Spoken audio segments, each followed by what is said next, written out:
Student ध्यान दें, आज के इस वीडियो में मैं आपको वार्षिक परीक्षा के लिए विज्ञान का पेपर बताने वाली हूँ। तो देखिए अच्छे से कंप्लीट करिएगा, पूरा पेपर आपके लिए लेकर आए हैं। तो देखिए पहला प्रश्न आपका सही विकल्प चुनिए। तो निम्न में से कौन सा ऊर्ध्वपादज पदार्थ नहीं है?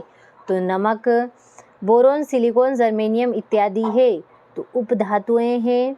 एटॉम शब्द का प्रयोग किसने किया? तो जॉन डाल्टन ने। कोशिका में केंद्रक की खोज किसने की? तो रॉबर्ट ब्राउन ने की थी। पौधों में जल का एवं खनिज का संवहन होता है तो जाइलम द्वारा। विस्थापन में परिवर्तन की दर कहलाती है तो वेग कहलाती है। तो देखिए इस तरीके से आपका पहला प्रश्न आंसर सहित कंप्लीट हुआ। अगला प्रश्न देख लेते हैं हमारा, जो कि होगा आपका, ये रहा आपका इंग्लिश मीडियम वालों के लिए। तो अच्छे से स्क्रीनशॉट ले और इन प्रश्नों को कंप्लीट करें। इस तरीके से अच्छे से कंप्लीट करिएगा। दूसरा प्रश्न है आपका, रिक्त स्थानों की पूर्ति कीजिए। तापमान बढ़ाने पर कणों की गतिज ऊर्जा बढ़ती है। विलयन एक समांगी मिश्रण होता है। न्यूट्रॉन की खोज चैडविक ने की थी। और पादप कोशिका की भित्ति सेल्यूलोज की बनी होती है। और स्थायी ऊतक की कोशिकाएं विभाजित नहीं होती है। न्यूटन का प्रथम नियम जड़त्व पर आधारित है। तो देखिए इस तरीके से आपका दूसरा प्रश्न भी कंप्लीट हुआ।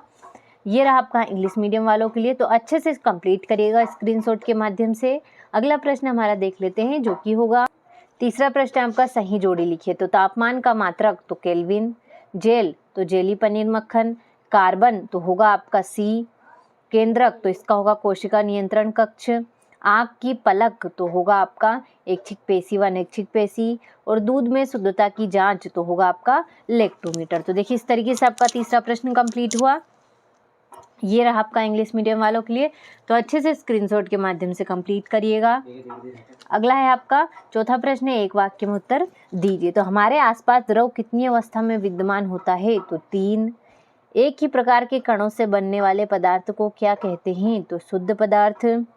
कैल्शियम हाइड्रोक्साइड का रासायनिक सूत्र लिखिए। तो CaOH2 होगा। किसी इलेक्ट्रॉन पर कितना आवेश होता है? तो 1.6 × 10⁻⁻19 कूलम। वेग में प्रति सेकंड होने वाली कमी को क्या कहते हैं? तो मंदन कहते हैं। 2 अथवा 2 से अधिक फसलों को निश्चित कतार पैटर्न में उगाने को क्या कहते हैं? तो अंतरा फसलीकरण कहते हैं। तो देखिए इस तरीके से आपका चौथा प्रश्न भी कंप्लीट हुआ। ये रहा आपका इंग्लिश मीडियम वालों के लिए। तो अच्छे से कंप्लीट करिएगा। अगला प्रश्न हमारा देख लेते हैं, जो कि होगा, तो देखिए पांचवा प्रश्न है आपका, सत्य असत्य लिखिए। कोलाइड एक समांगी मिश्रण है तो असत्य है। किसी वस्तु का द्रव्यमान उसके जड़त्व की माप है तो सत्य होगा। अल्फा कणों का द्रव्यमान 24 होता है तो असत्य। बल एक अदिश राशि है तो असत्य होगा आपका। निलंबन के कण फिल्टर पेपर से नहीं निकलते तो सत्य है। द्रवों का निश्चित आयतन एवं अनिश्चित आकार होता है तो ये आपका असत्य होगा। तो देखिए इस तरीके से आपका पांचों प्रश्न सत्य सत्य भी कंप्लीट हुआ। ये रहा आपका इंग्लिश मीडियम वालों के लिए। तो अच्छे से स्क्रीनशॉट के माध्यम से कंप्लीट करिएगा।